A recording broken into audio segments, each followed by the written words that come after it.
Hola, quiero que queden resueltas las preguntas más importantes de esta sección sin que te distraigas de la gran idea. No quisiera que por observar alguno de estos árboles dejes de ver el bosque. Así que déjame quitar del camino algunas de estas preguntas que surgen de la lectura. Por ejemplo, en el versículo 22 dice: un día le llevaron un endemoniado que estaba ciego y mudo, y Jesús lo sanó de modo que pudo ver y hablar.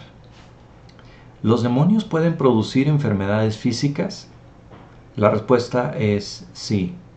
Las implicaciones de este versículo son que el exorcismo que hizo Jesús fue la razón por la que este hombre pudo ver y hablar.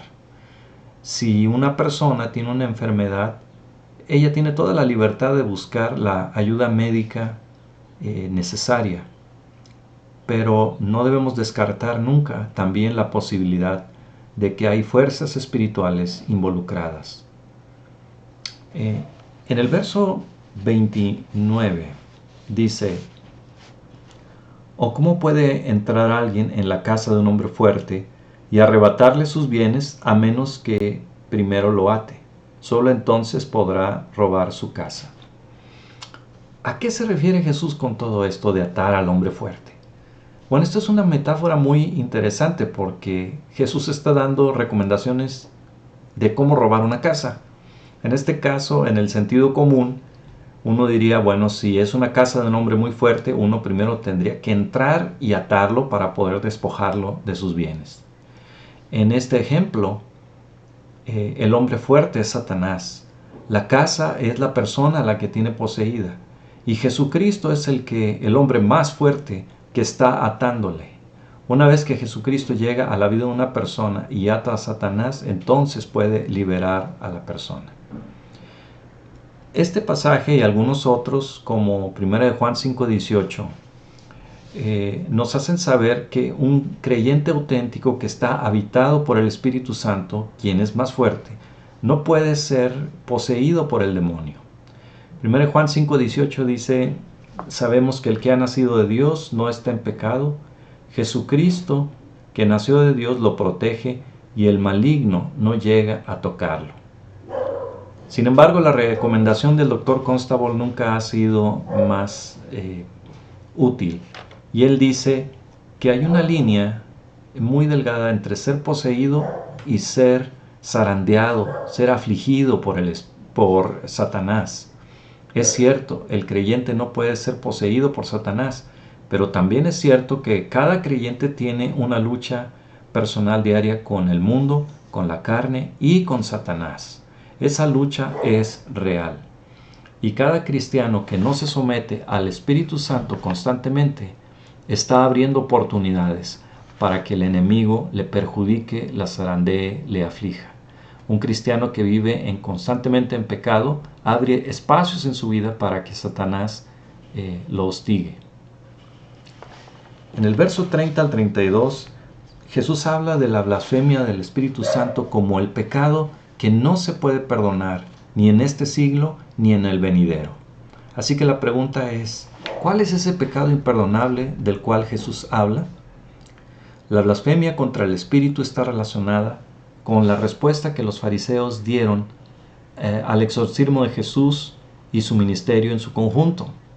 Aunque estos fariseos, fueron testigos de la sanidad del 12:22, le atribuyeron esta sanidad no al poder del Espíritu Santo, sino al poder de Satanás. Esto es una blasfemia, atribuirle la obra de Dios a Satanás. Técnicamente, ninguna persona el día de hoy puede hacer este pecado imperdonable porque tendría que estar viendo las obras de Jesucristo para poder atribuírselas a Satanás.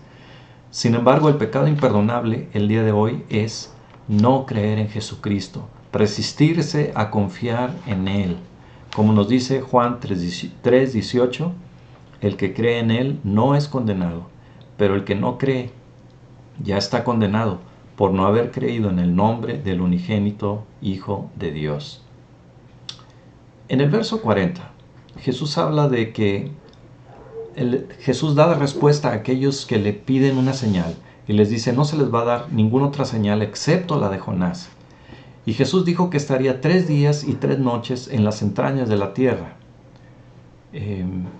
Ahora, si nosotros hacemos cuentas, Jesús murió un viernes a las 3 de la tarde, el sábado estuvo en la tumba y resucitó un domingo muy temprano, quizás a las 5, 6, 7 de la mañana. Si sumamos las horas entre el viernes a las 3 y el domingo a las 6, dan alrededor de 39 horas. ¿Por qué Jesús dijo que estaría 3 días y 3 noches en las entrañas de la tierra? Y bueno, esta es una manera muy occidental, muy nuestra de sumar y de entender los días. Pero cualquier judío hubiera entendido que una fracción de día cuenta como un día completo. Así que ellos no tenían problema en decir, Jesús murió un viernes, sábado y resucitó un domingo. 3 días. Finalmente, en el verso 43 al 45, ¿qué quiso decir Jesús cuando dijo que un espíritu maligno que regresa trae a otros 7 peores? El punto de estos versículos es que describen la posesión demoníaca y se remonta a la advertencia que Jesús da sobre el peligro de ser neutral con él en el verso 30. El que no está de mi parte está en contra mía. Un demonio expulsado de una persona inicialmente atraviesa lugares áridos en busca de descanso, dice él. Esta declaración afirma la creencia judía de que los demonios prefieren los lugares secos, según algunas referencias en los libros apócrifos como el de Tobías 8:3. Eventualmente buscan habitar cuerpos humanos a través de los cuales pueden hacer más daño. Jesús dio a entender la posibilidad de una reposesión demoníaca. La casa del demonio es un cuerpo humano en la historia de Jesús. El demonio regresa a la persona que había dejado, descubriendo que todavía está receptiva a la presencia de otros demonios, porque ningún poder superior ocupa a esa persona.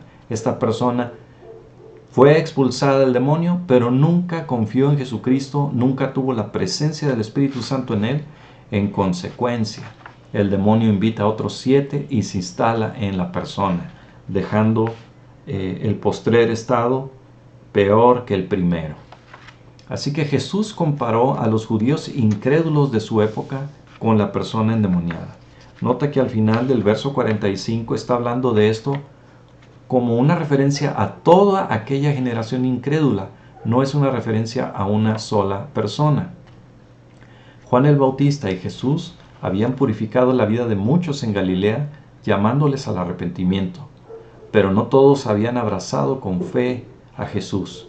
Jesús había expulsado demonios de muchas personas, incluyendo el del verso 22, pero no todos creían que Él era el Mesías. Esta condición neutral los dejó vulnerables a una invasión peor de Satanás, por no decir nada del juicio de Dios contra ellos. Así que estos individuos neutrales representan a la nación de Israel en su conjunto, que permanecía apática hacia su Mesías. Así que una vez sacado esas preguntas del camino, volvamos al sermón.